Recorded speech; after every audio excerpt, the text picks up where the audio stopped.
नमस्कार तपाईलाई पनि नमस्कार है। नमस्कार। कहाँदेखि आउनुहुन्छ? नेपालदेखि। ल अब यो बर्सातको समय छ गुरुजी, गाना बन्द गर्नुहोस्। के को समय छ रे यो? बर्सातको हेर्नुहोस् त, कतिखेर बादल लागिरहेको छ, कतिखेर के लागिरहेछ, घाम लागिरहेछ, कतिखेर के लागिरहेछ, पानी परिरहेछ। गुरुजी कुरो बुझ्नु भएको छ हो। यस्तो अवस्थामा तपाईहरुले गाडीलाई सावधानी पूर्वक चलाउनु पर्यो। के गरी चलाउने रे? सावधानी पूर्वक। सावधानी भनेको के हो?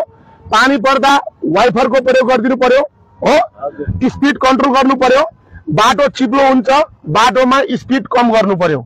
तपाईको मतलब बाटोको स्थिति हेरेर गाडीको स्पिडलाई मापन गर्नु पर्यो। तपाईले पानी जम्या होला खाल्डोमा, यसमा त खाल्डो छैन होला, पिच बाटो होला भन्यो, झ्याम्मै हाल्यो, झ्याम्मै चाहिने टायर गयो, अनि चाहिने के भयो, गाडी पल्टियो, पट्टा भाँचियो, के भयो, त्यसमा धनजनको क्षति भयो।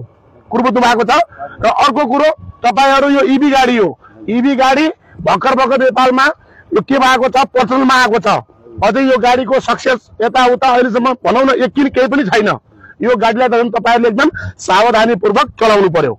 जसरी तपाईलाई सोरुमले चला भनेको छ त्यो किसिम चलाउनु पर्यो। ओभर कन्फिडेन्ट भएर गाडी चलाउनु भएन र सदैव ट्राफिक नियमको पालना गर्नु पर्यो। र तपाईहरुले सिट क्षमता भन्दा मान्छे माथि माथि हाल्नु भएन। 14 जनाको सिट छ भने 14 हाल्नुस्, 16 छ भने 16 हाल्नुस्। कुरो बुझ्नु भएको छ। त्यही भएर सिट क्षमता भन्दा मान्छे नहाल्ने।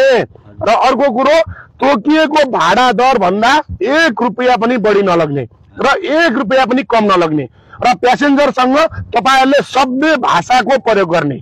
कुरो बुझ्नु भएको छ। सभ्य भाषा भनेको बुवा आमा दाजु भाइ हैन, अनि काका काकी, अनि तपाईको यहाँ हेर्नुस् त आरक्षित सिट छैन। खोइ यसमा खोइ तपाईले लेखेको महिला हैन, वृद्ध वृद्धा अनि अपाङ्ग भन्ने सिट खोइ लेखेको। आजै यो मैले भोलि साँझ चेक गर्छु, यो कार्यान्वयन भएको हुनु पर्यो, स्टिकर टाँसेको हुनु पर्यो। गुरुजी कुरो बुझ्नु भएको छ।